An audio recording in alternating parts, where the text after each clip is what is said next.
Et ça fait bien notre affaire. Yasmine Abdel-Fadel.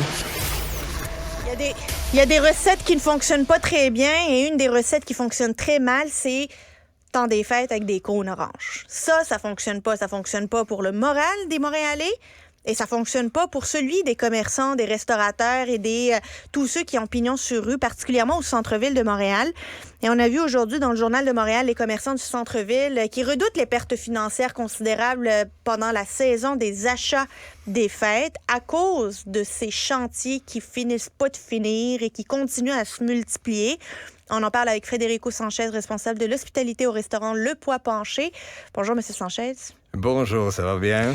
Moi, ça va bien. Dites-moi, vous, au Pois Penché, comment ça va et comment vous vous en sortez avec ces chantiers interminables? Bon, moi, je risque de vous surprendre un peu parce que le Pois Penché va connaître une année record. Je vous dis qu'on a travaillé très, très fort à fidéliser notre clientèle. Ça a été très dur. Ça a pris des investissements. Ça a pris vraiment des efforts énormes pour fidéliser une clientèle qui continue à nous supporter. Cela étant dit, un commerce sur 4 est présentement fermé autour de nous. Et tout ce qui est un irritant, c'est-à-dire la construction, les parcomètres jusqu'à 23 heures, tout ce qui est un irritant pour venir au centre-ville, c'est sûr que ça nous affecte. Est-ce que ça pourrait aller mieux? Au Pois Penché, certainement. Avant, on était ouvert toute la journée longue. On était ouvert, on ne fermait pas l'après-midi. Et on avait même des menus couche-tard. Ça veut dire, on ne les a plus, là. Ça veut dire qu'il y avait beaucoup plus de gens qui venaient en ville. Et les gens, tout ce qu'ils considèrent un irritant, soit un chantier ou n'importe quoi, ça va peut-être les empêcher ou leur faire penser 2 fois avant de sortir des banlieues. Je vais vous dire quelque chose. J'ai un ami dimanche qui me racontait qu'il est venu au restaurant. Il voulait venir avec sa femme au restaurant. Vendredi d'avant, donc vendredi dernier. Il est venu avec sa femme, ils se sont dit, ils habitent la Rive-Sud de Montréal, ils ont pris leur voiture, ils sont venus, ils ont cherché du stationnement pendant 50 minutes, puis ils ont dit, on va rentrer à la maison. Et ils sont rentrés à la maison à Rive-Sud de Montréal manger. Ils ont dû annuler leur réservation, faute de stationnement. C'est tout à fait vrai. Et c'est de ça qu'on parle quand on parle d'irritants. Les gens ont beaucoup d'options à l'extérieur du centre-ville de Montréal. C'est des options gratuites. Pour venir au centre-ville, en fait, il faut payer un cover charge. Le cover charge, c'est l'essence, le trafic, la construction, les parkings. L'hypertension. L'hypertension, etc., etc. Donc, il faut payer un cover charge pour venir au centre-ville. Donc, il faut diminuer ces cover charges pour inspirer les gens à venir dans le quartier. Et comme je vous dis, là, vraiment, on se rappelle de Montréal, années 80, années 90, années 2000. Là, on peut même parler aux camionneurs qui livrent la bière. Et ils vous diront tout de suite que l'achalandage était énorme. La nuit, après 21 heures, est presque moribonde. Donc, il faut venir se promener dans le quartier. Tout ferme tôt. Oui, d'ailleurs, une des rues qui était la plus dynamique, où il y avait le plus de nightlife, où ça bougeait, c'était évidemment Crescent. Oui. Crescent était un carrefour du nightlife montréalais.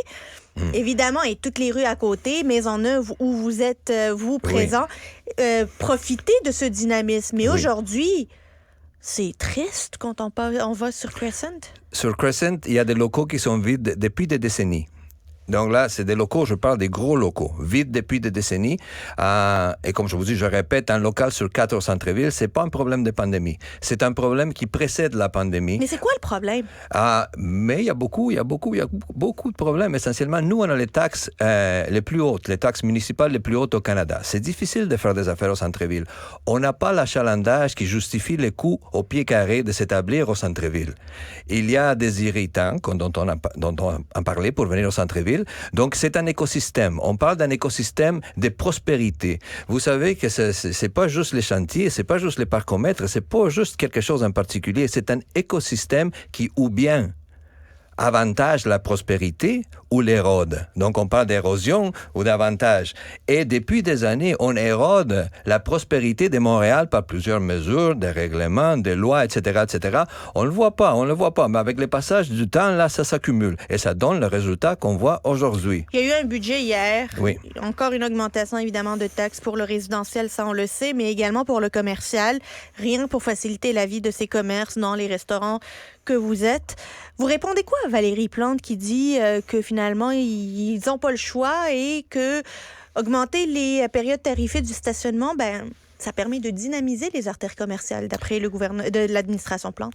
Bon, Madame Sophie Moserol, qui est la conseillère de la ville responsable de la question de la mobilité, la question des parcomètres, nous a donné une réunion privée qui aura lieu bientôt pour reconsidérer la situation. Souvent, la ville prend des décisions basées sur des études ou sur des données, et sans la participation des marchands. J'ai souvent participé à des réunions où j'étais le seul marchand, qui paye des loyers, qui paye des salaires, des gens qui ont pignon sur rue, là. Souvent, dans ces réunions-là où on prend des décisions pour le centre-ville, il n'y a zéro marchand présent. Mais elle est où la Société de développement commercial qui est supposée aussi représenter les commerçants et les marchands? Mais il faut que les commerçants eux-mêmes soient là pour parler de leurs propres problèmes. C'est sûr que même la Chambre de commerce qui représente les commerçants a parlé avec la mairesse, a parlé avec l'administration de la ville. On ne peut pas mettre les parcomètres jusqu'à 23 heures parce que la ville nous dit que ça stimule la rotation. C'est-à-dire une personne se stationne, elle reste moins longtemps, donc on va pouvoir stationner plus de monde parce qu'il y a de la rotation.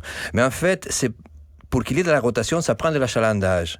Et entre 21h et 23h, il n'y a pas d'achalandage au centre-ville. Il n'y a aucun problème pour trouver un stationnement après 21h. C'est à moitié vide, donc je ne vois aucunement l'utilité d'augmenter les parcomètres et d'augmenter le cover charge du centre-ville jusqu'à 23h, qu'il n'y a personne dans le club. Mais ils ont besoin d'argent, M. Sanchez. Ils ont besoin d'aller au Mozambique.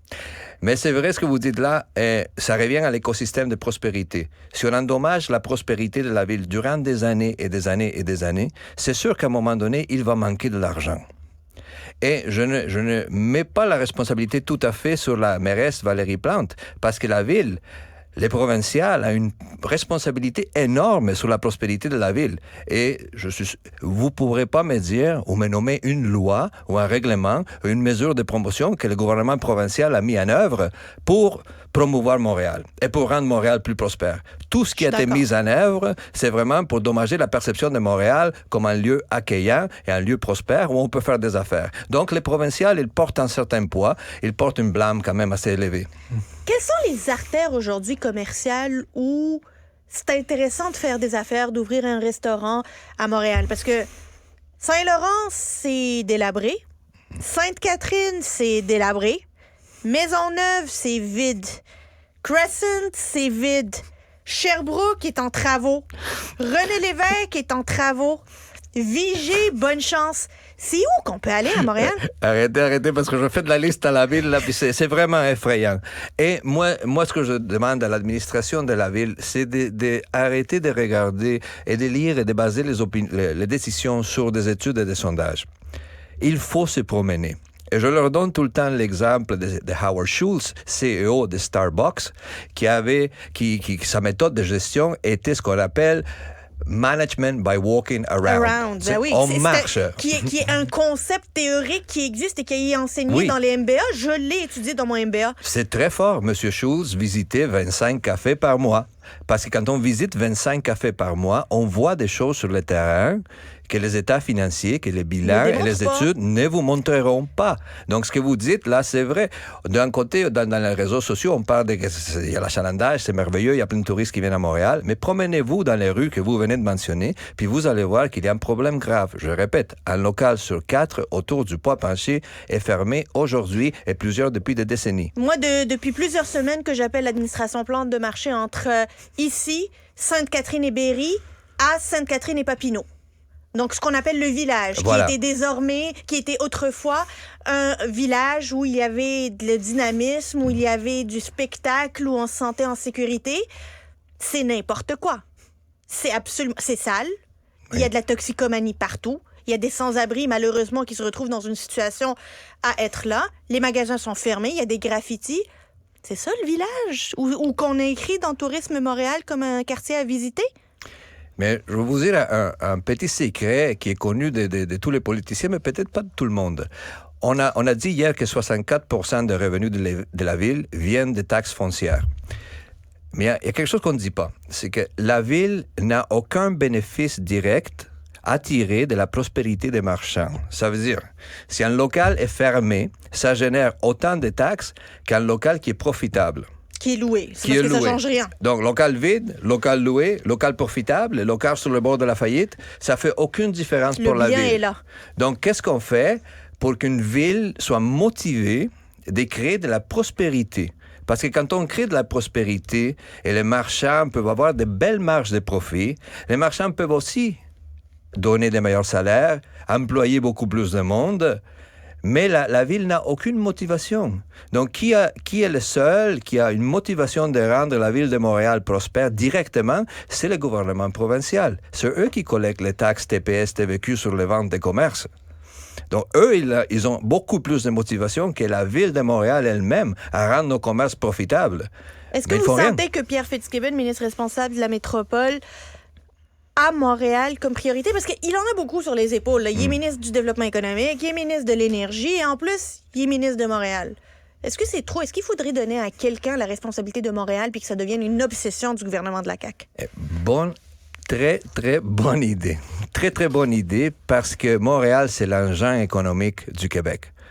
Montréal, c'est une petite île où les centres-villes de Montréal génèrent 30% des revenus de la ville. Juste le centre-ville. On parle d'un chiffre énorme. Et Montréal, c'est l'engin économique du Québec. Autrefois, c'était l'engin économique du Canada. Autrefois. Jadis. Ce temps est révolu. Vous n'avez qu'à vous promener un peu au centre-ville pour constater la désolation et à quel point notre ville ne ressemble pas à ce qu'elle a déjà été. Monsieur Sanchez, merci beaucoup d'être venu nous voir. Merci à vous. Merci à vous. Responsable de l'hospitalité au restaurant Le Pois Penché, un très bon restaurant sur Maisonneuve. Allez manger là, c'est excellent.